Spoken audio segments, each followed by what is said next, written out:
Tonight's program is entitled Banjoes, Bones, and Ballads and will be presented by Jeff Warner. Jeff's a nationally recognized performer and interpreter of traditional music. I'm going to do a little deeper dive into his background because we are so fortunate to have him with us tonight. I just wanted to give you a little bit of additional insight as to his background, if you bear with me for a minute. Jeff's a native of New York City, lived in Greenwich Village with his family, later attended Duke University where he earned a BA in English. After a 2-year stint in the Navy, he continued his studies at NYU under the GI Bill. Jeff attributes his interest in both scholarship and musicianship to the work of his parents, well-known music historians Frank and Ann Warner. At ages 3, 8, and 16, Jeff accompanied his folks on trips throughout the eastern United States and sat and listened while they recorded the locals who remembered the old songs of their region and their community. Jeff has taught at numerous summer music programs and recorded on several recording labels. In 1995, his recording Two Little Boys received a Parents' Choice Award. Jeff's a founding officer of the Folk Alliance International, a producer of the Portsmouth, New Hampshire Maritime Folk Festival, and a past president of the Country Dance and Song Society, which gave him a Lifetime Contribution Award in 2016. Jeff takes an historical approach to music, teaching American history and culture through traditional song. Songs are the living historical artifacts, in his terms, that serve as evidence about how people use them in the times they lived in. Jeff's program tonight is made possible through the generous support of the New Hampshire Humanities Organization.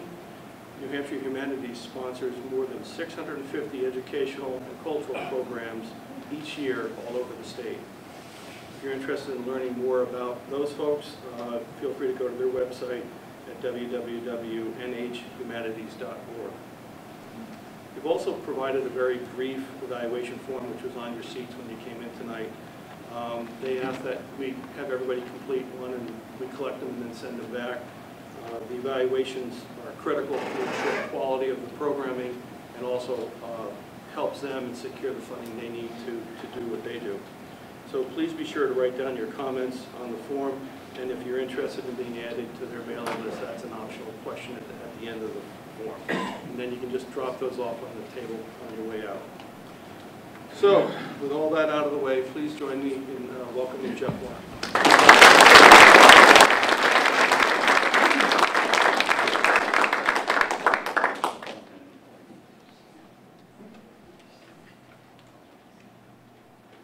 That man went to introduction college. Thank you, John. I was at a fancy dinner for the Humanities Council for once, and they had introduced a speaker with a huge CV, and he got up to the mic and he said, "That's the kind of introduction that my father would have liked, and my mother would have believed." I was playing, as you were getting settled, this is an instrument called a concertina. It's in the accordion family. It's got what they call free reeds in it, which are the same as accordions and harmonicas. All those kind of instruments got invented about 1800, 1820. But I don't want to play it right now.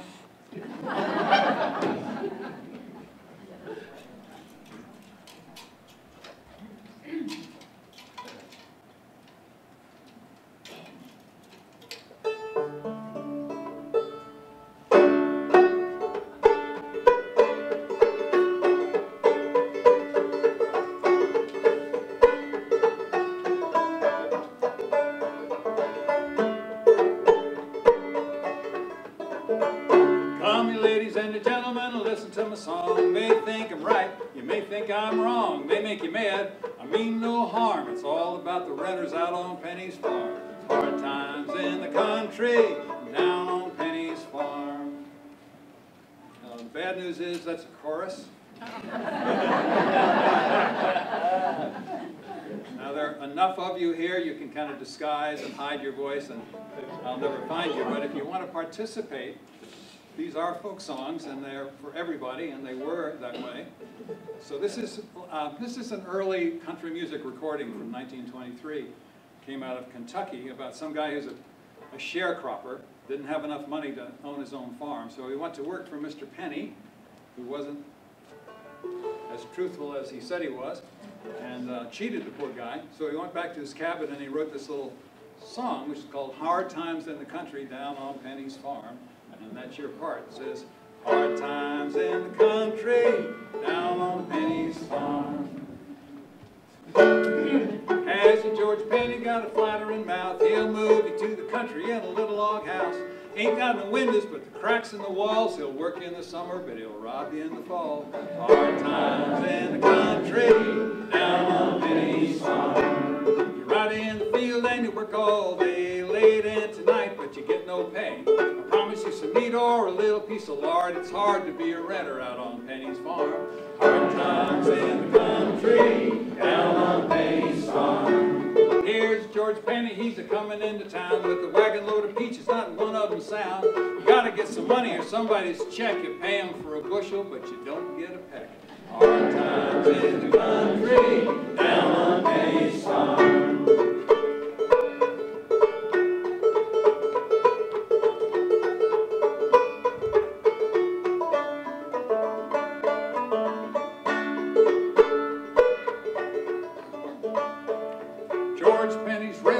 Coming into town with their hands in their pockets and their head hanging down. Go to the merchant and the merchant, he'll say your mortgage is due and I want to get my pay. Hard times in the country down on Penny's farm. So you reach in your pocket with a trembling hand. I can't pay all, but I pay what I can. Merchant to the telephone and then he makes a call. I'll put you on the chain gang, you don't pay at all. Hard times in the country down on Penny's farm. Come, you ladies and you gentlemen, listen to my song. May think I'm right, you may think I'm wrong, may make you mad. I mean no harm, it's all about the renters out on Penny's farm. Hard times in the country, down on Penny's farm.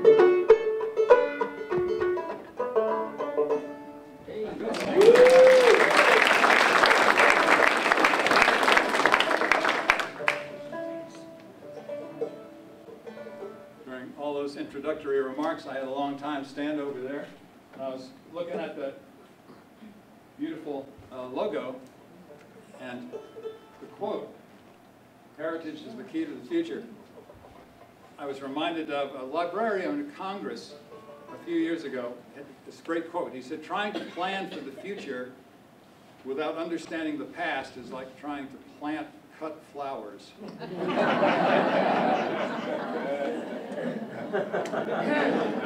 We'll leave it at that. And one other little, what I call a fact team.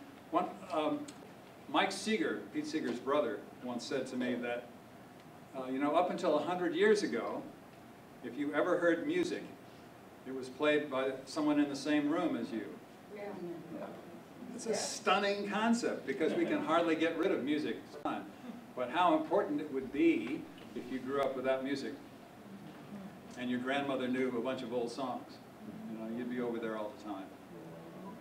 Banjos, bones, and ballads, mostly because it's alliterative. This is a banjo, a 5-string banjo. It's got an amazing history, which we will touch on some tonight. I do a lot of work with kids in schools trying to teach American history through, and culture through the old songs. And I realized if you're going to work with 2nd and 3rd graders, you better have some visuals.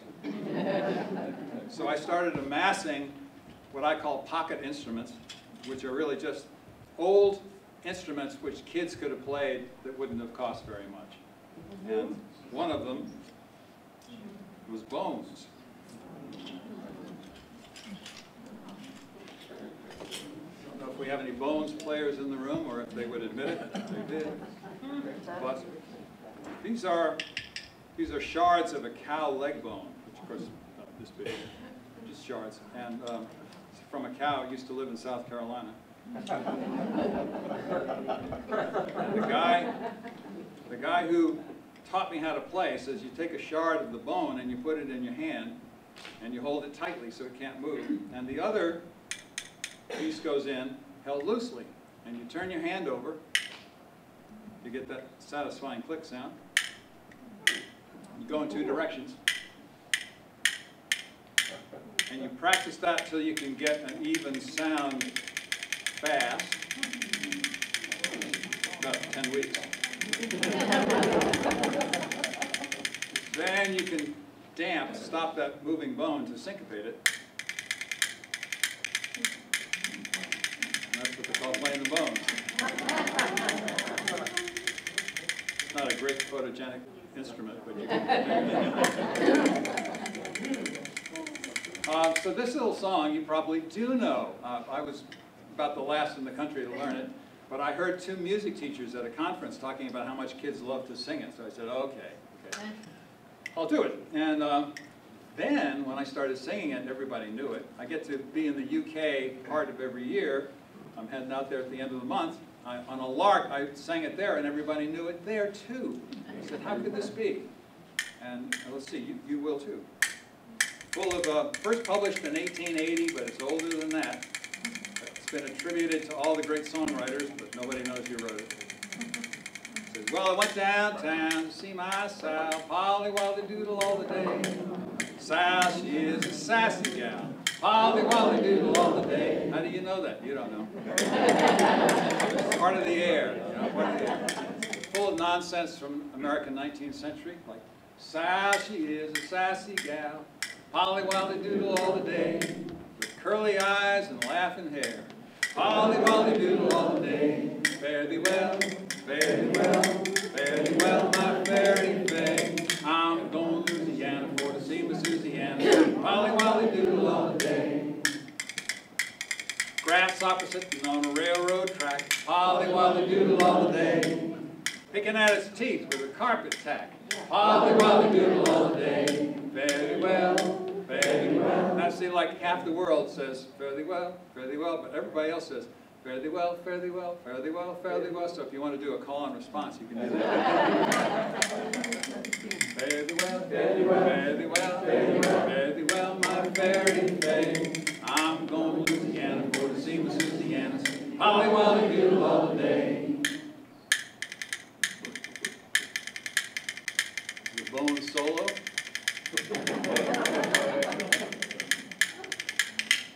Down behind the barn, all on my knees, polly-wolly-doodle all the day. I thought I heard a chicken sneeze, polly-wolly-doodle all the day. Now, sneeze so hard, got the whooping cough, polly-wolly-doodle all the day. Sneeze your head and tail right off, polly-wolly-doodle all the day. Fare thee well, fare thee well, fare thee well, fare thee well, fare thee well, my fairy thing. I'm going to Louisiana for to see Miss Louisiana singing polly-wolly-doodle all the day. I love watermelon and I have for years. Polly-wolly-doodle all the day. When I eat it up, it gets in my ears. Polly-wolly-doodle all the day. Fare thee well, fare thee well, fare thee well, fare thee well, fare thee well, my fairy thing. I'm going to Louisiana for to see Miss Louisiana singing polly-wolly-doodle all the day.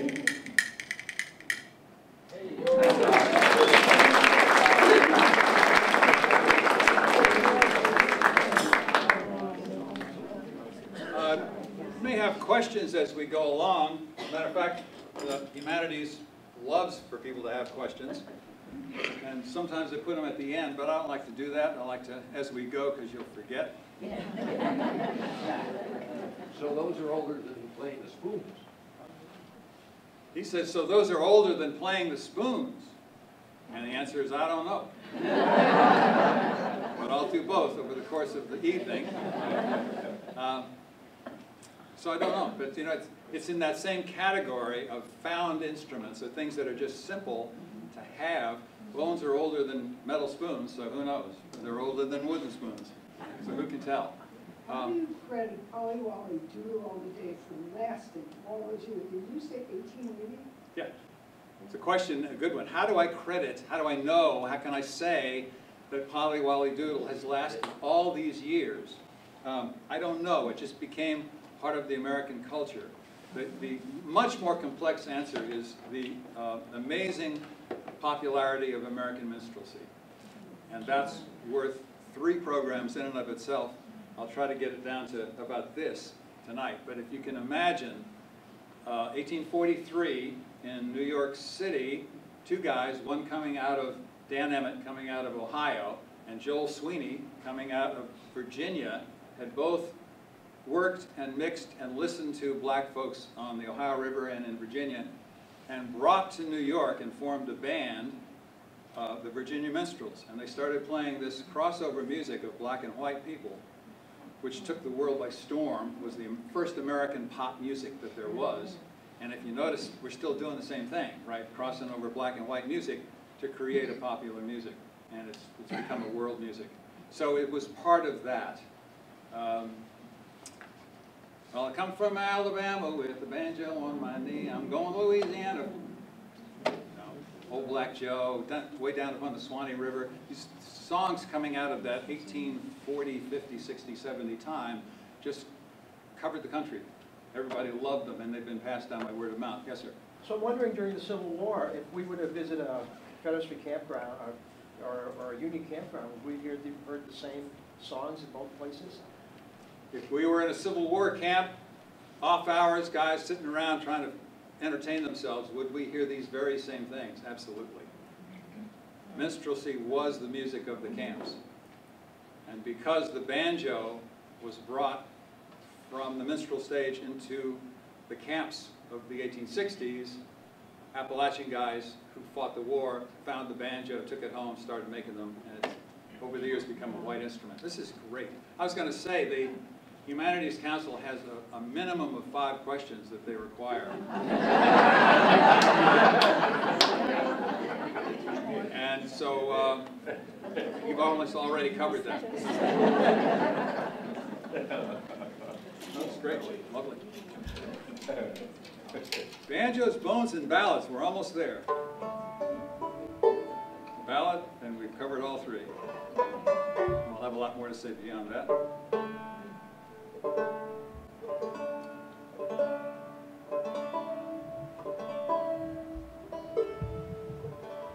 Probably all heard the song about the frog that married the mouse. Froggy went a-courting and he did ride, Froggy went a-courting and he did ride, sword and a pistol by his side, I remember growing up with that when I was a kid. Later on, I realized that that song is very old, and that there were hundreds of different ways to sing it, but I think the one that we all know is probably because Burl Ives recorded it in the 50s, and it codified it, became the standard one. But the more I got into it, the more I said, whoa, because apparently the mouse was actually Queen Elizabeth I.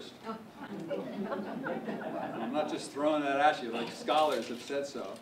And the frog was a French suitor who was trying to marry her, which she'd have nothing to do with. And there are scores of ways to sing it. And this version I'm going to do right now came from a mountain man in Virginia, collected in the 19-teens by an English folklorist named Cecil Sharp, who came to the Appalachian Mountains in order to find what he considered the oldest English folk songs that he could find in oral tradition. And he was right. They were in the Appalachian Mountains. He found this one, and the refrain says, "Chow willy wee," which doesn't mean anything. If you want to help out, there's more than that to it. I'll give you the way it forms. It says, Froggy went a-courting and he did ride, chow willy, chow willy. Froggy went a-courting and he did ride, chow willy wee. Froggy went a-courting and he did ride with a sword and a pistol by his side. Come-a-ring-tum-tiddle, come-a-ring-tum-tee, chow willy wee.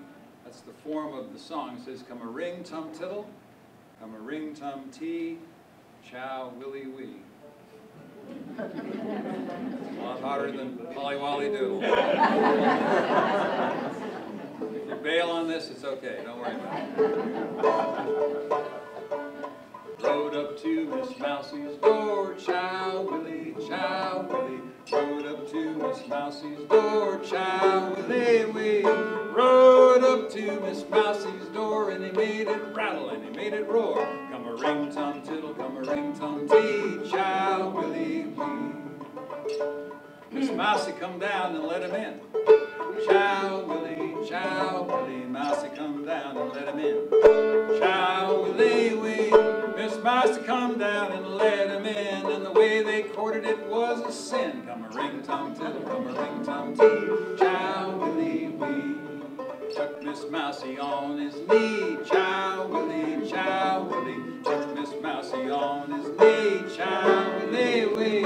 Took Miss Mousie on his knee. Said, Miss Mousie, will you marry me? Come a ring tum tiddle, come a ring tum tee. Chow Willie, wee. Not without my Uncle Rat's consent. Chow Willie, chow. Not without my Uncle Rat's consent. Chow Willie, wee. Not without my Uncle Rat's consent. Would I marry the president? Come a ring tum tiddle, come a ring tum tee. Chow Willie, wee.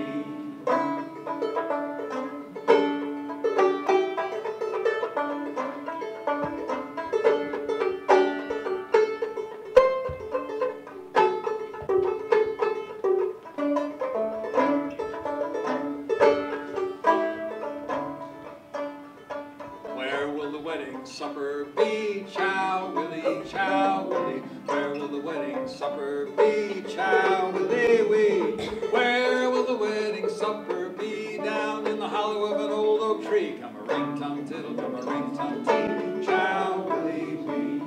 How shall we make the wedding gown? Chow Willie, chow Willie. How shall we make the wedding gown? Chow Willie, wee. How shall we make the wedding gown? Piece of a hide of an old white hound. Come a ring tum tiddle, come a ring tum tee. Chow Willie, wee. Froggy went a courting and he did ride. Chow Willie, chow Willie. Froggy went a courting and he did ride. Chow Willie, wee. Froggy went a courting and he did ride with a sword and a pistol by his side. Come a ring tum tiddle, come a ring tum tee. Chow Willie, wee.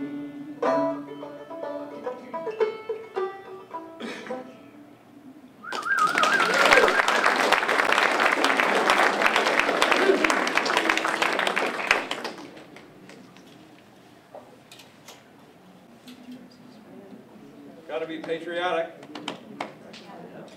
Time of the year.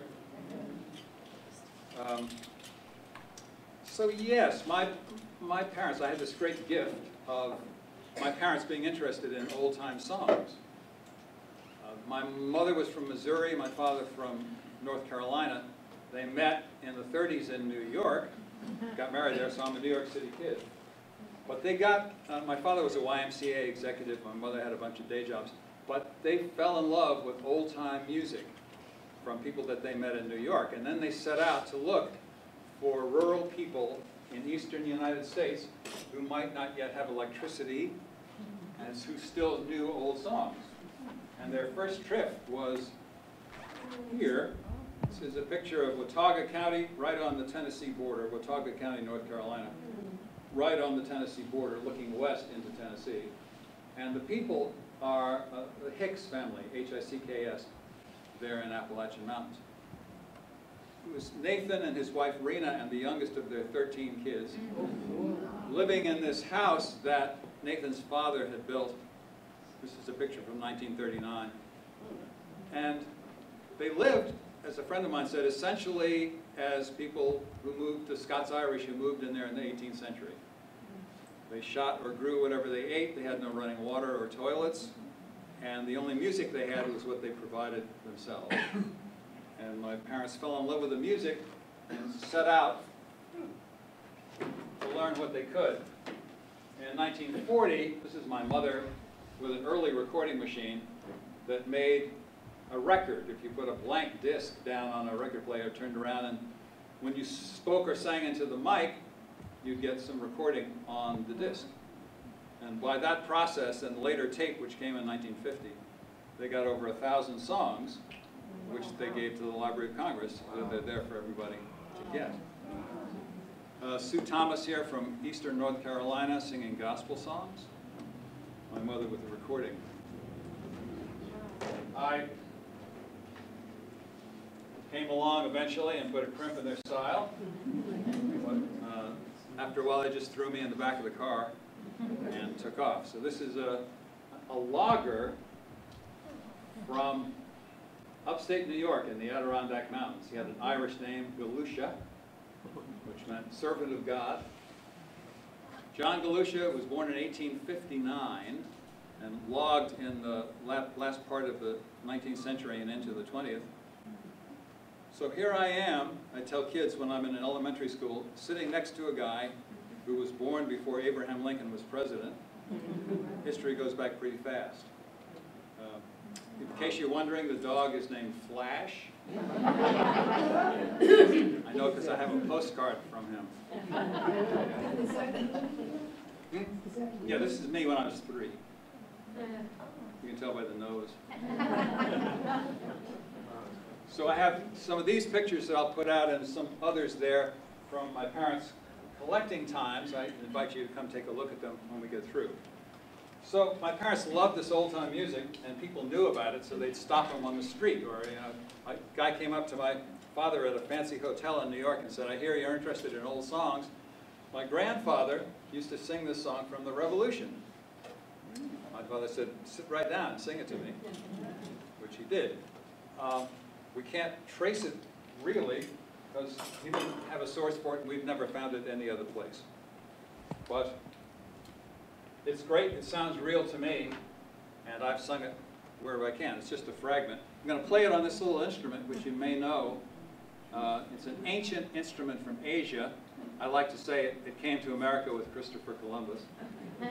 It's known as a Jew's harp, J-E-W-S, and nobody knows why, because it's only in English that it is. Could be Jaws harp, could be je for child, we don't know. But the way you play it is you hold it in one hand and stick it on your teeth. And then this little sound, which is nothing, becomes, as soon as it has a gourd or something like that to amplify it, it does. And you blow on it to change the rhythm. And you move your tongue around to change the pitch.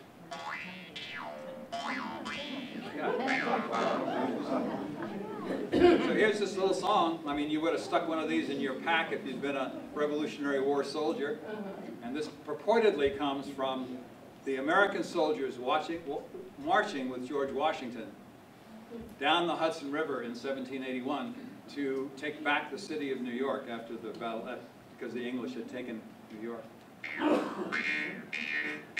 Doodle, doodle, doodle dandy, corn stalks, rum, and a homemade brandy, Indian pudding and a pumpkin pie, and that to make the Yankees fly. And every Yankee will have on his back a great big pumpkin in a sack, a little molasses and a piece of pork. It's too high.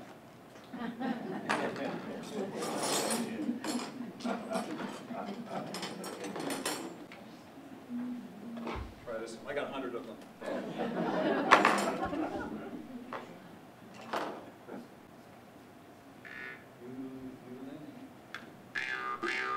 Doodle, doodle, doodle dandy, corn stalks, rum, and a homemade brandy, Indian pudding and a pumpkin pie, and that to make the Yankees fly.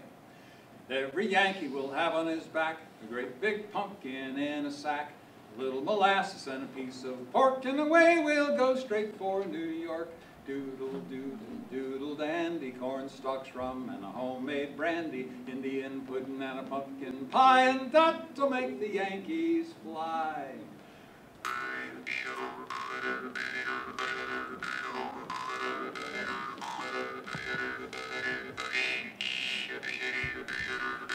Doodle, doodle, doodle dandy, corn stalks, rum, and a homemade brandy, Indian pudding and a pumpkin pie, and that to make the Yankees fly.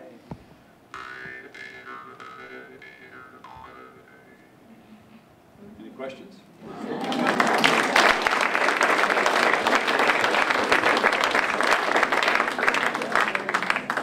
Pretty fun. Pretty fun. You get one for yourself, you know. $5 or $6 or something. Does it damage your teeth? Oh, the question is, does it damage your teeth? Yes. No,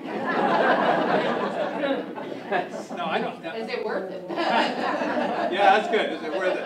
I like that. But you see, you can't put your teeth together because this little twanger thing has to go through. So you put it right, hold it tight like that with your teeth apart. Ah. And this the thing will go right through. And then you close the chamber with your lips.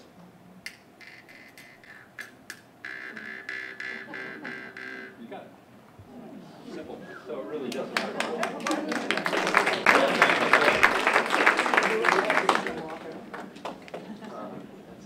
Patriotic. I moved, yes ma'am. Getting back to your parents for a second, did they work with Alan Lomax or any of the others? I got the end of that. You said, did my parents work with Alan Lomax? and the others? Not only worked with him, he was a champion of my parents. Alan Lomax, his father, John Lomax, published the first book of folk songs with melodies in the country. It's 1910, American cowboy songs. He was out of Texas, but he worked out. He submitted it to Harvard, who said, this is doggerel. We don't want this stuff. It's not literature. So he went to Texas, and they said, yes, fine, we'll publish it, and it's great, the first song. So then he went out, and he took his 17-year-old son with him, Alan, to collect in the 1930s in prisons in Mississippi and Alabama, and they met a man, among many, they met a man named Hughie Ledbetter, became known as Leadbelly, and took him around the country, and he introduced the world to Irene Goodnight and a whole bunch of songs that he sang. So yeah, Alan was in New York City, and he encouraged my parents to go looking for the old songs, and he wrote the introduction to my mother's book.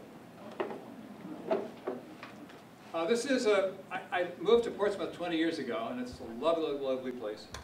And I look across the Piscataqua River, and you know what's over there on the other side is the Navy base. It's the oldest Navy base in America, 1800. I love this song because it comes out of the War of 1812, and it's about the Constitution and the Guerriere. And the first victory in 1812, and it really set up the American Navy as a professional Navy for the rest of the world. And I'm told that this little song was popular with American Navy people right up until the Civil War. So here is the story. I just do 4 verses. 1812, Constitution and the Guerriere, Old Ironsides. Dacres was the name of the English captain.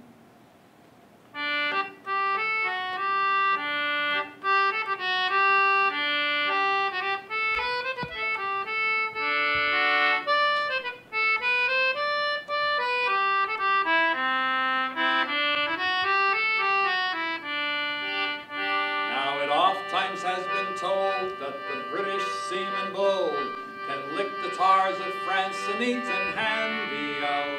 But they never met their match till the Yankees did them catch, for the Yankee boys were fighting our sub-handy-o. Now Dacres loudly cries, make this Yankee ship your prize. You can in 30 minutes, neat and handy-o.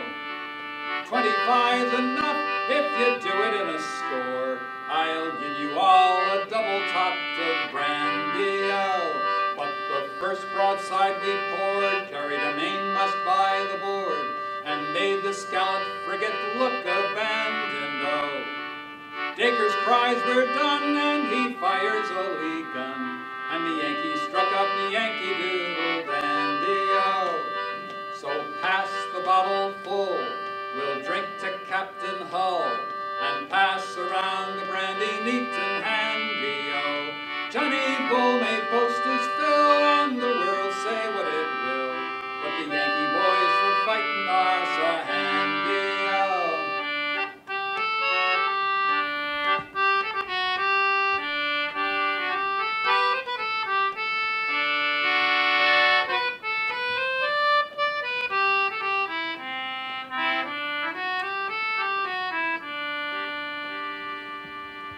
I don't know how many of you have been out contra dancing any place in New England, but there was a tune that was written in honor of Isaac Hull when he came ashore. It was called Hull's Victory. And if you go out to any dance today, you'll still dance to Hull's Victory. It's been going on ever since. And if I were a little more confident, I'd play it for you.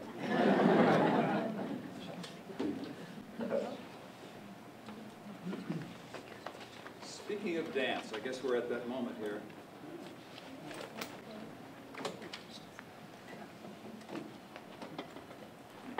I have this little toy.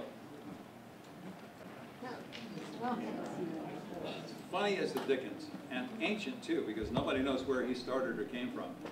When I started working with kids, I thought, what am I going to do? How are they going to tolerate this music?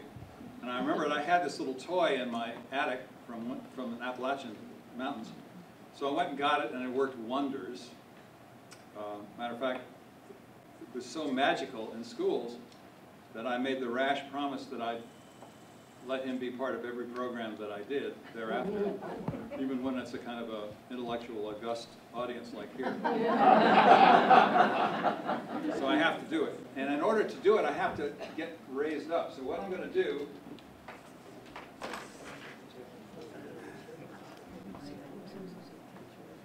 everybody's horror is to put a chair here on the table.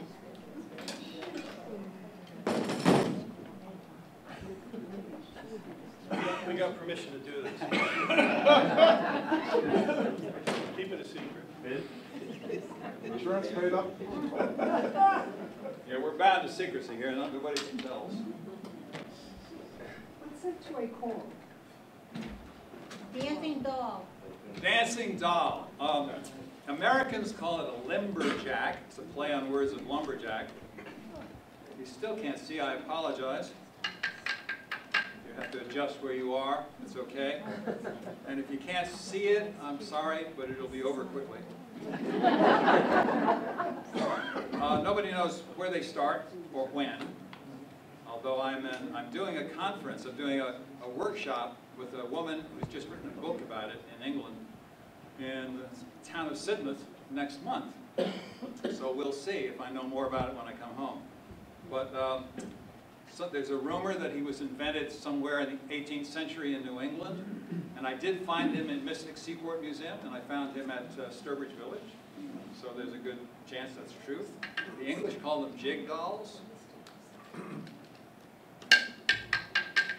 I have to give him a little tune by which to dance.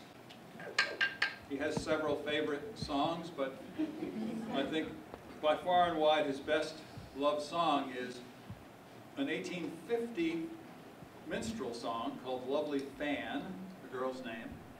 But it comes down to us as Buffalo Gals, won't you come out tonight and dance? More minstrelsy, you know, that came out to the world. It says, Buffalo Gals, won't you come out tonight, come out tonight, come out tonight. Buffalo Gals, won't you come out tonight and dance by the light. As I was walking down the street, down the street, down the street, pretty little girl I chanced to meet, she was fair to see. Buffalo Gals, won't you come out tonight, come out tonight, come out tonight. Buffalo Gals, won't you come out tonight and dance by the light. I'd like to make that gal my wife, gal my wife, gal my wife. Make me happy all our life, and she'll ride my side. Buffalo Gals, won't you come out tonight, come out tonight, come out tonight. Buffalo Gals, won't you come out tonight and dance by the light. I got a gal, got freckles on her face, freckles on her face, freckles on her face. Asked her where she got them, she said every place. Tell me, won't you come out tonight? Buffalo Gals, won't you come out tonight, come out tonight, come out tonight. Buffalo Gals, won't you come out tonight and dance by the light. I danced with a girl with a hole in her stocking. Just kept rocking. It's not funny, just a little bit shocking. Tell me, won't you come out tonight? Buffalo Gals, won't you come out tonight, come out tonight, come out tonight. Buffalo Gals, won't you come out tonight and dance by the light of the moon. I got a gal, she's long and tall, sleeps in the kitchen with her feet in the hall. She's good looking, but that's not all. Tell me, won't you come out tonight? Buffalo Gals, won't you come out tonight and dance by the light? You know what he loves? He loves it when the audience sings to him. So if you wouldn't mind trying to do that and just say, Buffalo Gals, won't you come out tonight? Let's see what happens. 1, 2, 3, hit it. Buffalo Gals, won't you come out tonight, come out tonight, come out tonight. Buffalo Gals, won't you come out tonight and dance by the light? Do it again. Buffalo Gals, won't you come out tonight, come out tonight, come out tonight.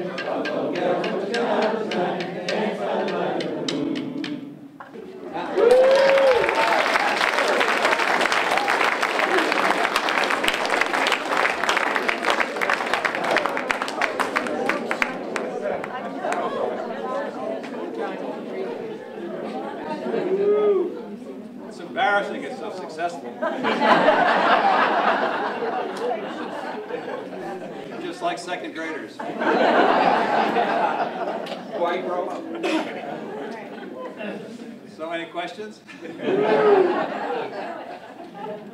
It's so simple. I mean, I wish I could tell you I was the world's best, but you know, it's so simple. How many hours did it take me to learn?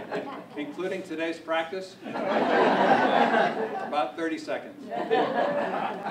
Because, yeah, simple. And I could, you know, humiliate somebody by having them come up and try and show you how simple it is, but that would take a lot of time. So no, if you're interested, yes ma'am.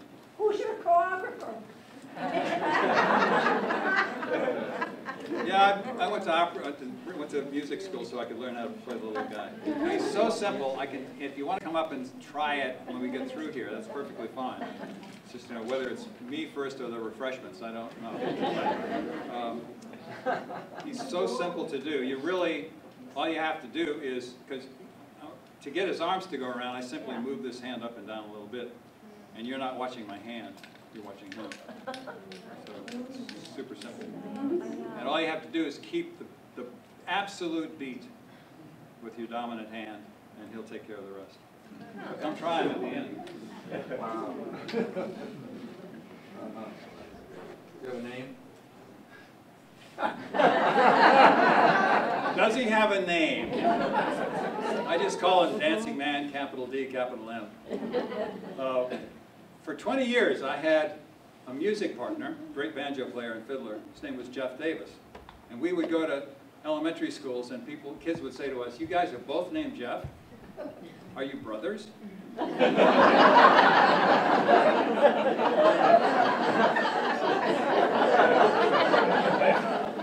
universal kid question. Are you brothers? We say, no, we're not. So then we bring a little dancing guy out. So of course, they named him Jeff. When I was with Jeff Davis, that was funny, but it's not funny anymore. So he has no name. Where can I get one? Where can you get one? You just Google Limberjack. If you want a little more information, Google Jig Doll, because that's what the English call them. But Limberjack is what they are. For probably 25 bucks, you can get one. You want a long stick. I have plans for it right here, because the guy who made them for me made plans for him. If you're interested in such things, you can either email me, or I can give it to you right here at the end of the time if you're handy.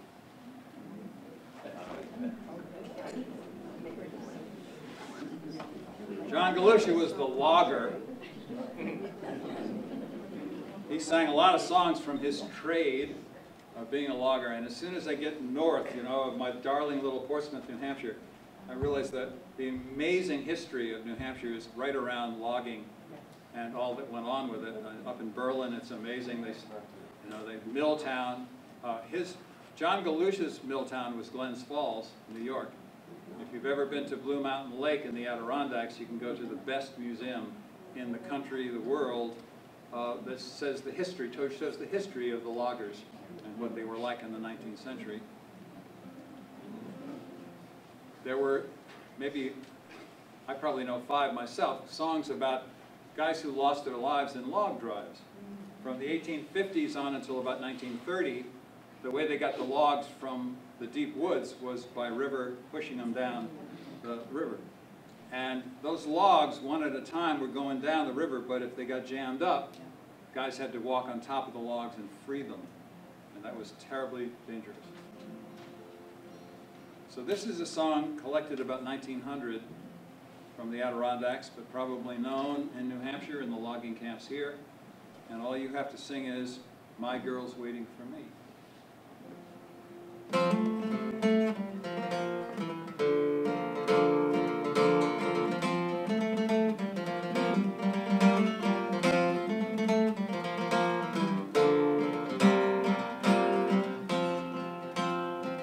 River driving on the Sackendall,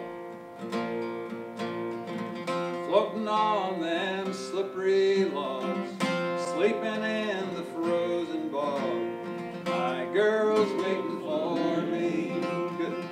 Hard-boiled eggs 3 times a day. Wet as beavers we hit the hay, not much sleep but great good pay. My girl's waiting for me. Big French Joe and I went out to break the jam when the logs gave out. Renegade, he gave a shout. My girl's waiting for me.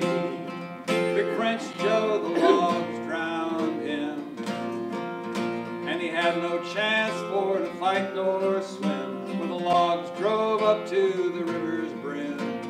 My girl's waiting for me. His girl comes to me and cries,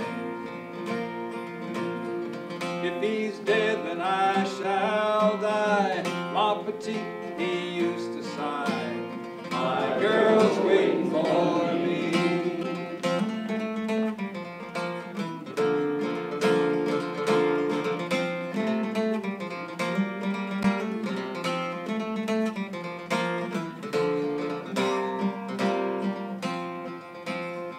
We will find him down below, around the bend where the water is slow, floating with his pike in tow. My girl's waiting for me. Ma petite will wring her hands as we scrape away at the yellow sand and bury him by the river strand. My girl's waiting for me. One more night and one more day, and the logs will reach the river bay, and I'll skin off these togs and I will say, my girl's waiting for me.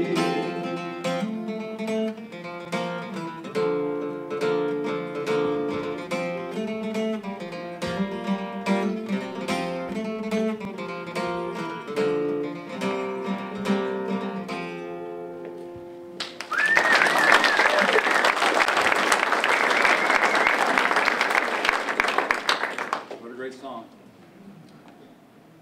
I was doing some research up around Glens Falls and Blue Mountain Lake, and I came across this epitaph that had been published in a newspaper in 1880, and it was glorious, written by a woman who was a cook in one of the logging camps, and clearly written by her for herself before she died. And it said, here lies a woman who always was tired, who lived in a house where help was not hired. In her last days on earth, she said, friends, I'm a-going where cooking ain't done, nor washing, nor sewing. And everything's always just to my wishes. And 'cause they don't eat, there's no doing dishes. Don't weep for me now, don't weep for me never, 'cause I'm doing nothing forever and ever.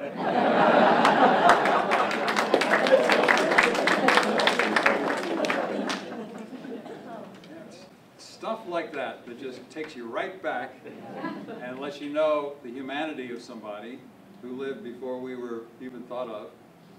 It's just, I love these old songs for that very reason, that they put us in touch with the way people felt and thought. I don't know what I'm doing now, so I'll look at my list. My father used to look for epitaphs too, and came across one that was, here lies Christopher Pease, we hope his heart is quite at ease. But what lies here is just the pod. The peas shelled out and went to God. You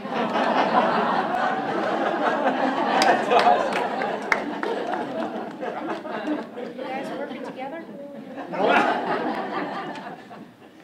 Good, that's good. Epitaphs are like a real folklore. I mean, I've seen some amazing ones. Anybody have anyone in their head that they remembered? The one about the grenadier? One about the grenadier? Yeah. The song or the epitaph? The epitaph. Epitaph. Anybody help her? No. Send me an email. Very famous.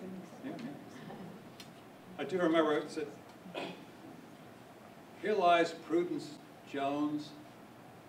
She lived with her husband for 50 years and died in the confident hope of a better life.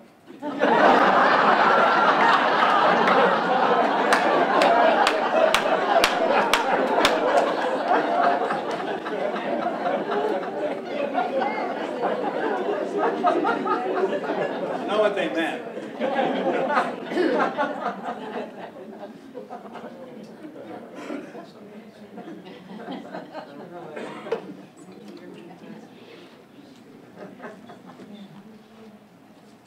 One of the people that my folks met was this woman. She lived, she was from Jaffrey, New Hampshire, our own, so I do a program on her for the humanities. Her name was Fish, F-I-S-H, Lena Bourne Fish.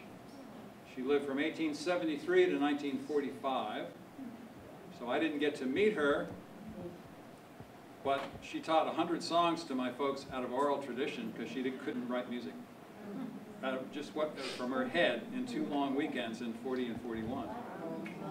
Astounding. And they're great songs. Many of we haven't found any other place.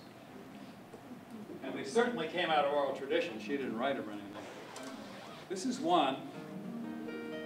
There are hundreds of songs about gypsies and about tinkers, which in the British Isles have a gypsy connotation. But over here, a tinker is just a guy who travels around from place to place in the 18th and 19th century, selling you stuff you can't find anywhere, and traveling, and because he travels and you don't, he's a very romantic character.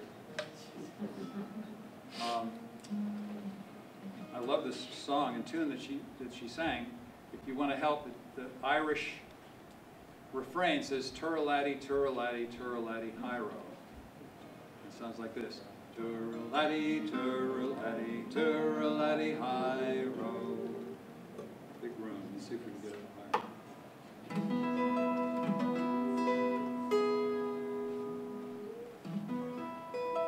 Turralati, turralati, turralati, high road. I am a jolly tinker that goes from town to town. Mend your pots and kettles if you'll only bring them round. Turralati, turralati, turralati, high road. I can mend umbrellas and I can tinker a clock. The housewives are all smiles when they see the tinker stop. Turralati, turralati, turralati, high road. I know how to solder and I can mend a pot. Also stop a hole so it will not leak a drop. Turralati, turralati, turralati, high road. A tinker never marries, as a girl in every town, and they shower me with kisses as they bring their kettles round. Turralati, turralati, turralati, high road. They feast me and regale me with choicest meats and wine. At whatever house I stop at, I can always sup and dine. Turralati, turralati, turralati, high road. My life is wild and free, and I do not seek renown. I'm just a jolly tinker with a girl in every town. Turralati, turralati, turralati, high road. I am a jolly tinker that goes from town to town. Mend your pots and kettles if you'll only bring them round. Turralati, turralati, turralati, high road.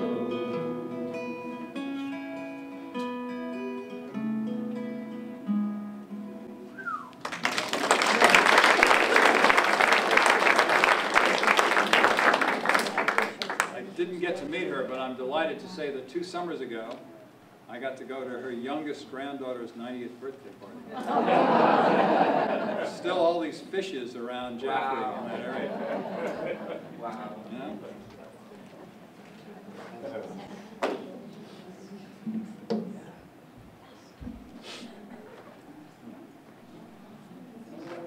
Can't go anywhere without playing this and talking about it.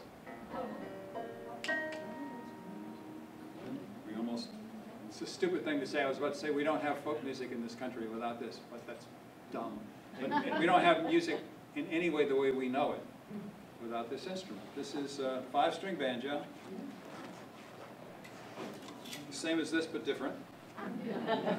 This is a turn of this. It's a copy. It's only 5 years old, made by a banjo maker in Washington D.C. But it's a copy of, say, 1890, 1910. Fancy, a lot of brackets on it to tighten the skin head. Very good tuning pegs, frets, art, design. This is a handmade banjo. If you've seen something like this in New Hampshire, it would have been about 1850 and probably in the hands of a black person who was a freed slave. We still had slaves, what, a handful of slaves before the Civil War in New Hampshire. Because the banjo is an African instrument to begin with. We don't know exactly what it looked like, but there are several instruments in West Africa which were brought over in the minds of slaves who could bring nothing with them. They all were large gourds until about 1850. I'll tell you why in a second. So people knew to grow the gourds, cut them in half, scoop it out, let it dry, and then put some kind of animal skin tacked over the top, and some kind of neck. Some of them are round, some of them have 2 strings, some 4. This had 5, and we can tell that it's an African and Asian instrument by the skin head and this little string right here. It's called a drone string, which you play with your thumb, and is never fretted. We don't have those in Europe. They only have them in Asia and Africa. So for a couple of hundred years, black folks played the banjo happily amongst themselves until those 2 guys I was talking about, Joel Sweeney and Dan Emmett, listened very hard to what black folks were playing and then brought the banjo and its music to New York in the 1840s. Then people came out of the mountains in the Appalachians to fight the Civil War. They saw the banjo and they said it was great, and they took it home and started making them. And that's how this came to be. This was made for me when I was in college by a man in Watauga County, North Carolina, who was the son-in-law of those people I told you about. I have his picture right here. His name was Frank Prophet. It's a Welsh name, P-R-O-F-F-I-T-T. And he lived from 1913 to 1965. So I got to meet him, and he made this for me. I'm thinking that if there's no fret with the drone string. If I heard you correctly, there's no frets on There's this. no fret to the drone string, so you've got to tune to the drone. Not only are there no frets on the drone string, there's no frets at all on this. Oh my God. Because frets don't come about until about 1880. Wow. See what I mean by frets? So you know where to put your fingers? Up and down the neck? So because of that, you don't play up the neck very much. Yeah. And not only that, when you're going to play it, you have to kind of slide into the note to find it. Okay.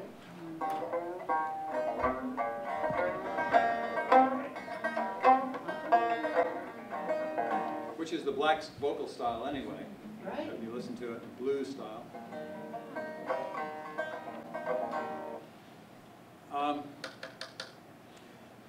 So when my folks met Frank the first year in the 30s, he was a young carpenter, mostly interested in Jimmy Rogers songs, which is great because that's what was popular.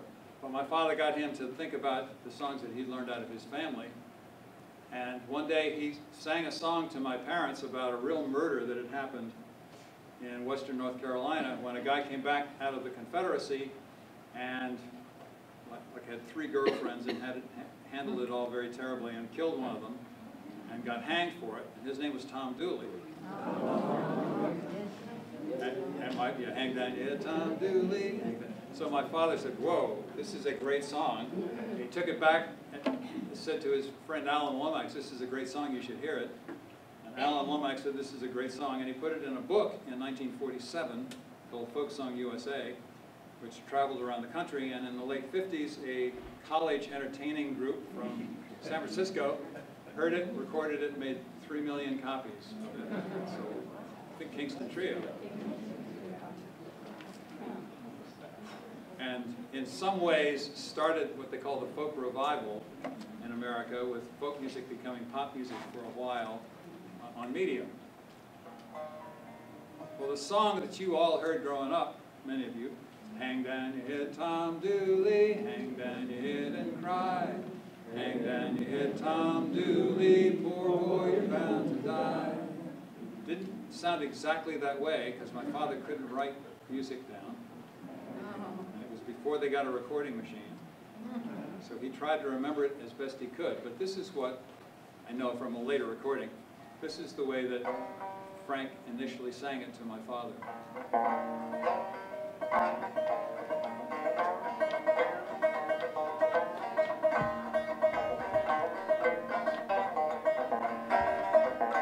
Now this time tomorrow, reckon where I'll be, down in some lonesome valley, hanging on a white oak tree.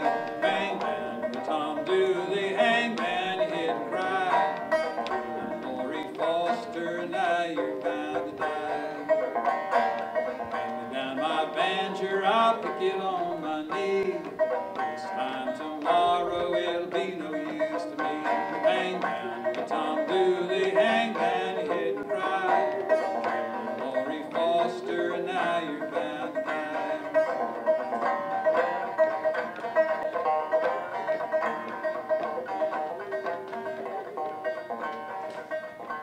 So Frank, when he gave this to me, he said it was a cherry tree that he had cut down because his father had told him how to sound out a good banjo-making tree with an axe. Cut it down, shape the wood. He told me that this white part was a groundhog was in the wrong place at the wrong time. So he ate the groundhog and he made the skin into this head. He said we only have two ways to make strings. One is animal intestines, and the other was twine turned real tightly and then waxed. And so I put steel on there right away when I had a chance. Great artifact. And the banjo then became the symbol for old-time music and morphed, like so much of what we do with culture, morphed from an African instrument into African-American music, into old-timey, into bluegrass, and now it's become almost an entirely white instrument. Not wholly, but almost entirely. There's a world of information here, and all of our music somehow tied up in it. Any questions? How did it start out with the gourds? Ma'am? How did it start out with the gourds? How did it start out with the gourds? Because they just needed something solid and big to be the sounding board. What are you going to use? Did your parents play? Did my parents play? My mother was non-musical. I remember once when I was very little, my mother trying to sing me to sleep.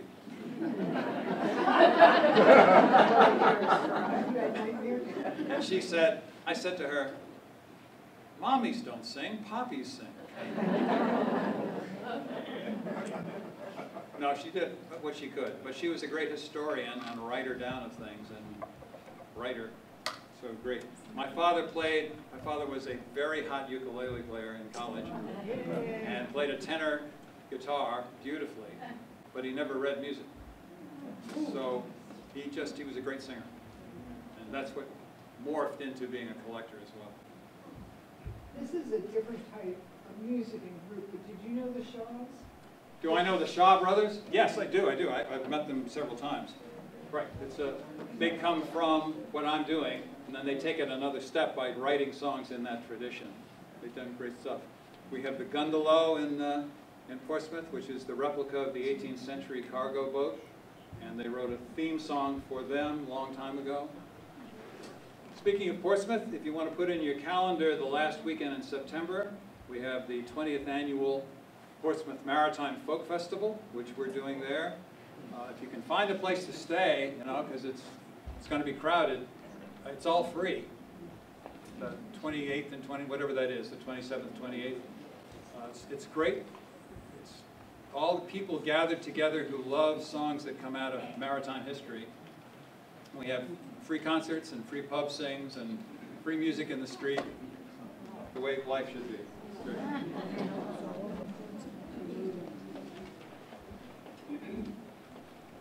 keeping you late. Do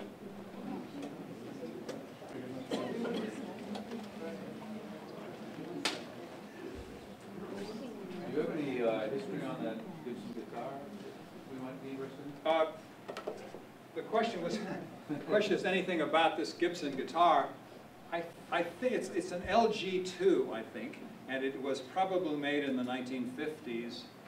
A friend of my father's who was a singer from Kentucky, but an urban guy, I remember when I was about 10, and he said, if you'll learn how to play this, I'll give it to you. I said, okay. I guess I'm okay. I guess I measure up. But it's the concertina that really caught my heart. I wanted to learn how to play. It's an English invention, this particular kind. The only difference between the two instruments is an octave. So this is the violin, and this is the cello version. And it's a very sensible kind of way to make an instrument. I can show it to you afterwards if you want. I'm going to do something with you all, because you're so good, that I don't usually try. It's a hard song, and I'll give it to you as best I can. When I did a lot of work with kids in schools, and in the 80s, I heard about the Ohio Arts Council Arts and Education Program. They were famous for their work with kids in schools and music. So I applied, and I got into it, and the first residency I ever did was in the little town of Holmesville in east central Ohio. And when I got there, I found out to my surprise that it was the largest Amish community in America. And half the kids in the public school were Amish kids. And I didn't even know they had music. I don't know if they generally do in their religion or are being allowed to have it. But I met two sisters, Mary and Emma Yoder, who sang this song and taught it to me, and I've always loved it. It's called A Beautiful Life. And the chorus says,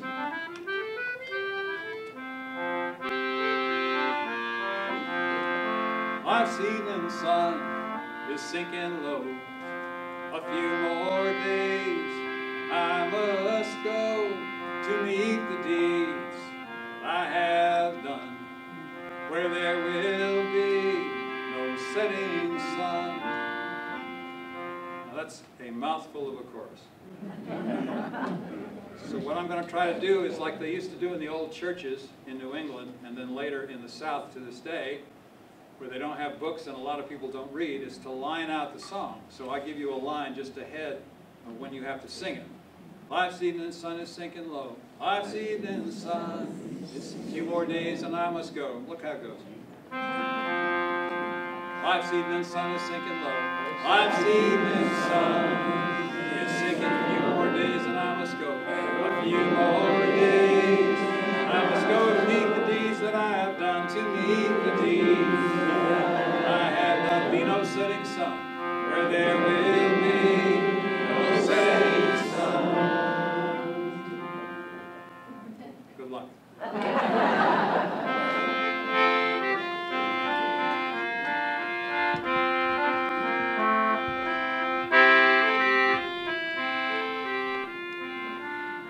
Each day I'll do some noble deed by helping those who are in need.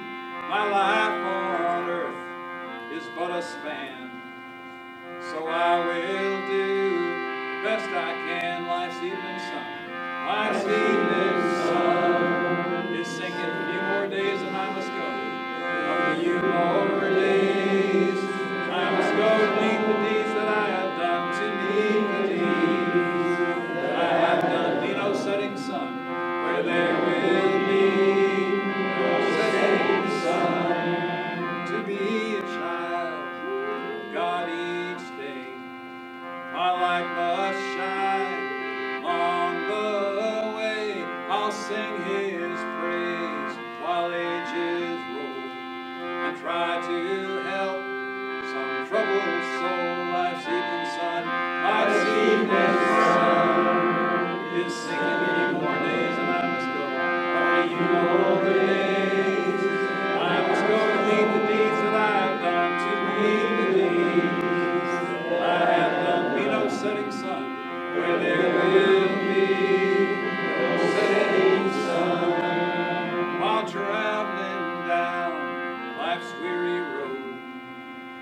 I'll try to lift some traveler's load. I'll try to turn his night today. Big flowers bloom on the way. Life's evening sun, life's evening sun is singing. A few more days and I must go. A few more days and I must go to meet the deeds I have done. Be no setting sun, where there will be no setting sun. The only life that can endure is one that's kind and good and pure. And so for God I'll take my stand and try to lend helping hand. Life's evening sun, life's evening sun is singing low. A few more days I must go to meet the deeds I have done, where there will be no setting sun. Well, that was the last song.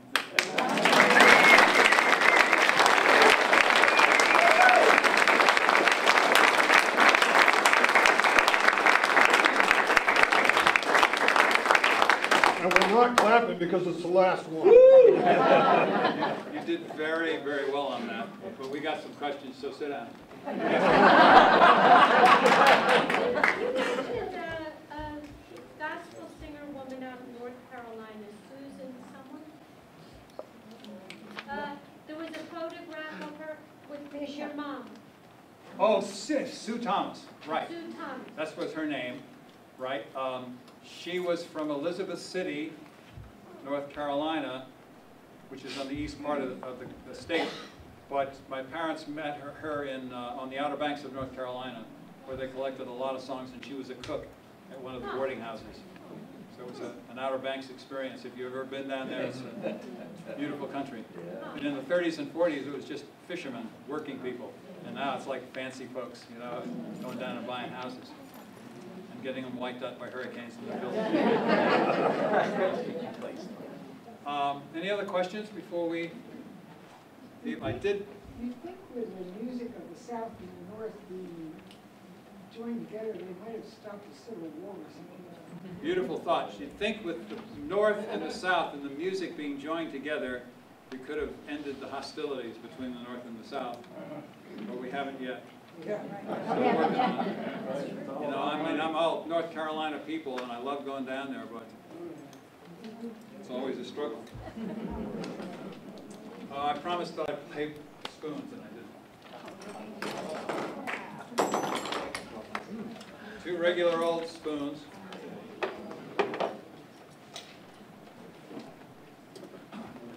I got these out of my mother's kitchen in 1978, so they've been hit so many times they got flattened. Luckily, she can't see what I did to them. You just put them back to back. I've seen old timers who play the same way as bones, but it's a lot easier to hold them this way and drop them up and down, and then you can let them roll on your fingers.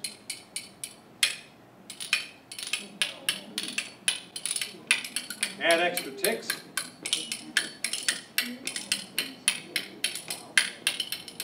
My father sang this song to me before I was born, so I probably knew it then. It's just more minstrel stuff, you know, but came out of from the black kids he knew in Alabama and North Carolina growing up. It said, "Raccoon got a bushy tail, and the possum tail it's bare. And the rabbit ain't got no tail at all, except a little bunch of hair."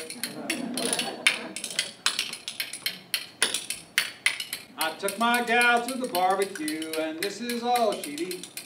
A pot and a half of Brunswick stew, and a side and a half of meat.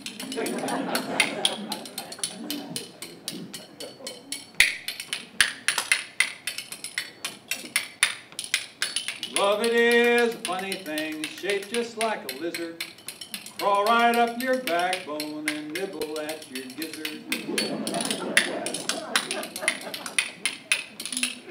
Love it is a killing fit, beauty it's a blossom, and if you want your finger bit, just stick it at a possum. Good night.